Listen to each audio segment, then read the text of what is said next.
I got a friend who's had a relationship with his girlfriend for 3 years, and then, oh, he came out as gay? Right. So that's the way to cope. Kevin. Kevin. Kevin, bro. You have many personal problems, don't you? In May, I was at hers one night randomly. When you say hers, I'm assuming you're talking about a friend, a romantic interest. She asked if I could come over at like 9 p.m. We ended up staying out till 1 a.m. together. First off, if someone invites me out at 9 p.m, bro, time my friend called me. He was like, yo, bro, what are you up to? I was like, bro, it's 10. What do you mean, what am I up to, bro? I'm down in bed. Anyway, let me continue. We ended up staying out till 1 a.m. in her garden, just watching the stars and stuff. It was cute. If I could have asked her out then, I would have, but it's too late. You're saying it's too late. So obviously it's too late to have done it then, but it's not too late to do it later, right? I mean, there's no harm in just being like, hey, that was a cute time we had together. It was in May. I just remembered it was in May. So this was 4 months ago. And also when you say it's too late, like, have they like left? Have they moved on? Are they gone? Is there an actual reason why you cannot just be like, hey, would you like to go on a date sometime? If there's no actual like thing blocking you from doing that, I would just say go for it, you know? It's one of those things. The worst they can say is no. I think they've shown interest by freaking inviting you to come over at 9 p.m. What sane person invites someone to come over at 9 p.m? I can't get over that. I can't get over that. Maybe I'm just boring. Don't call me past 10 p.m. I'm sorry. Even 8 p.m. Don't call me. One of my main insecurities is how I smell, as sometimes you can become nose blind to your own BO. I need the help of which fragrance to choose because Jeremy fragrance isn't much help. Let me just quickly check that Jeremy fragrance is real and I'm not being taken for a ride. You know, someone who's asking this question, I would assume you already have the basics down of make sure you're showering every day as well as showering after exertion. You don't just want a fragrance, you want an antiperspirant. So antiperspirant reduces how much you sweat. Deodorant neutralizes the bacteria which leads to your sweat causing odor, right? So if you're using a combination of those, and I know that they have like those natural deodorants and stuff like that. I've heard they're not that effective. I don't know. I don't have experience. I've only been using the stuff that destroys the ozone layer. This is not sponsored, but it's... If you're doing all that stuff and you're still having an issue, it might be worth speaking to a doctor. Ah, this is an interesting question. Okay. What do you do if you feel like a group of people don't treat you how they used to? I'm gonna assume we're talking about a friendship group here. One thing that is important to keep in mind is that you wouldn't want to be hanging out with people who don't appreciate your company, right? So if you feel like they're drifting apart from you, sometimes you have to unfortunately let go and look for other people to hang out with, which, you know, is annoying and is sad, but that's just the reality of life sometimes. You don't really get to control how other people feel about you. Now, the alternative perspective, maybe it's worth introspecting, like, is there something that happened that could have resulted in this? Because it's either that it's just a natural drifting apart, or maybe there was an incident that occurred. And if there's an incident that occurred, then it's actually possible that whatever rift has formed can be repaired, because you at least know like what triggered it in that sense. I want to move out of my area eventually, but I need some career ideas that will get me a job anywhere in the world. Nothing too physically exerting, and preferably I would like to use words / be creative. Ideas. You know, it's sounding like you need an online job. You need something online. I'm thinking things like YouTuber, honestly, a blogger, because believe it or not, blogs still make a lot of money. Like, a lot of people, I think, have the assumption that blogs are like an old thing, and they might be dying, I don't know, but blogs are still huge, especially amongst like the older generation. Obviously, just being like an influencer on Instagram if you're into that. And none of these things are easy, by the way. They're very hard to actually do, but they would allow you to do the things you want to do.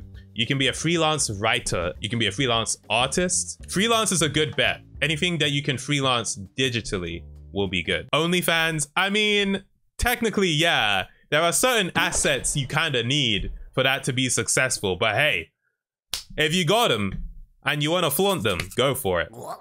Okay. Next one. How does one cope with jealousy? I don't think, I at least wouldn't say that I've had to deal with much jealousy past my childhood. I mean, I feel like when I was younger, I would be jealous when, you know, someone had a toy I didn't have, or someone had the PlayStation 3 and I didn't have it yet, or something like that. If we're talking about just the general emotion of jealousy, like maybe you're comparing your life circumstances to someone else's, maybe you think they are more attractive than you, or they're smarter than you, or this, that, and the other. You know, it comes down to that sort of age-old phrase of comparison is the thief of joy, right? One thing that is probably important to do is to actually try to introspect and figure out what the source of that feeling might be. Often when you can figure out the source of something, then you can actually take steps to deal with it, rather than just trying to suppress this feeling of jealousy. And you're not necessarily jealous of people that you don't like. Sometimes you can be jealous of your own friends, you know what I mean? It could even be worth having a conversation with the person that you're jealous of, because that can give you extra perspective as well. You know, you might be jealous of someone without actually knowing a lot of their situation and why they are the way they are. I would say just try your best not to act out of jealousy. And then also, I think when you're feeling that way, it can be easy to not consider what you actually have. You know, you're like, oh, this person has this thing I want. And it's like, okay, yeah, but like, what do you have though? You probably have things that other people want. When you take stock of that, it can also help put things in perspective. And you realize, actually, I'm not lacking anything. There's nothing like I need, actually. I'm okay. I'm not myself with my friends, and I want to be myself.